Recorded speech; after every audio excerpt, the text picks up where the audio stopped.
기자가 그 질문을 했어요. 여대 야소 국면에서 제왕적 대통령제의 권한까지 있어서 지금 일방적으로 하는 거 아니냐 그런 취지로 질문을 하니까 좀 대답이 좀 당황스러웠습니다. 그러면 최소한 제도적인 어떤 야당과의 어떤 협치를 위해서 뭔가 해야 된다 그런 원론적인 얘기라도 할 줄 알았는데 그냥 뻔한 얘기만 하는 거예요. 뭐 야당을 존중한다, 뭐 자주 만나겠다는 얘기를 합니다. 그러면서 뭔가 정기적으로 만난다는 얘기는 또 빼요. 왜냐? 자기도 싫거든. 그거는 그 본심이 나오는 겁니다.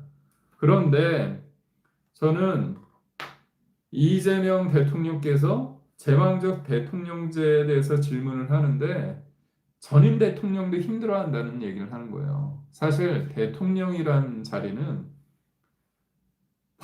그 대통령은 권력이 있는 게 아니라 권한이 있고요. 실제로 법을 만들어서 대한민국을 돌아가게 하는 것은 뭐냐면 국회입니다.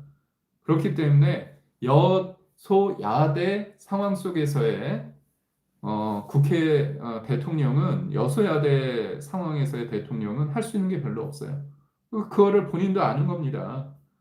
그래서 대통령은 제왕적 대통령이 아니다. 그렇게 얘기하면서 전임 대통령 힘들어했다는 거예요. 그게 뭡니까? 뭡니까? 자기가 발목 잡았다는 거 사실상 시인하는 거 아닙니까? 에?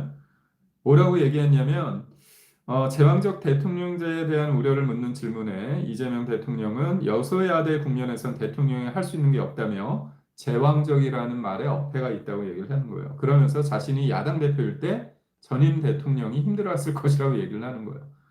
아, 이거 발목 잡아놓고 지금 웃으면서 이렇게 얘기를 하는 겁니다. 그런데 지금은 여소야대의 대통령이 아니잖아요. 여소야대가 아니라 여대 야소 대통령입니다. 그렇기 때문에 견제를 할 수 있는 그런 기능이 필요해요. 그럼 최소한 즉, 법사위 같은 경우, 그거는 어떻게 됩니까? 1당이 국회의장을 갖고 2당이 법사위를 갖는 게 관례였는데, 민주당은 다 가졌어요. 그러면서 저번 2024년도 22대 국회 개헌 때 자기네들의 행정부를 견제하기 위해서 야당이 법사위를 가져야 된다고 얘기를 한 거예요. 그런데 어떻게 됐습니까? 정권 교체됐잖아요. 그리고 여대 야소잖아요. 그러면 견제할 수 있는 기능을 줘야 되는 게 맞는 거잖아요. 그런데 그러지 않는다는 겁니다. 그러면서 또 황당한 얘기를 합니다.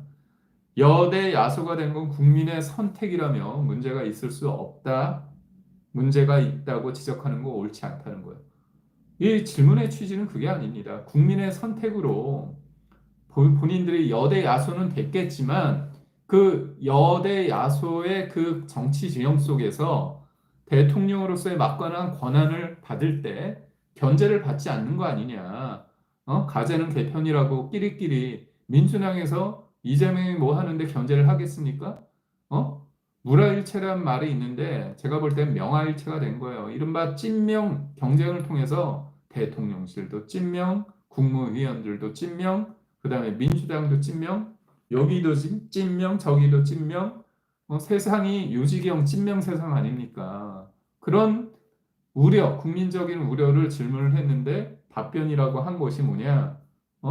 국민이 선택한 만큼 권한을 행사하는 게 문제가 될 수 없다고 얘기하는 거예요. 결국 이재명 대통령의 머릿속에는 선거는 이기면 된다. 끝. 선거 이겼으니까 끝. 그런 생각을 하는 겁니다. 이게 얼마나 위험한 생각인지 저는 좀 이거를 좀 확실하게 좀 생각을 해봐야 된다고 보고 있고요.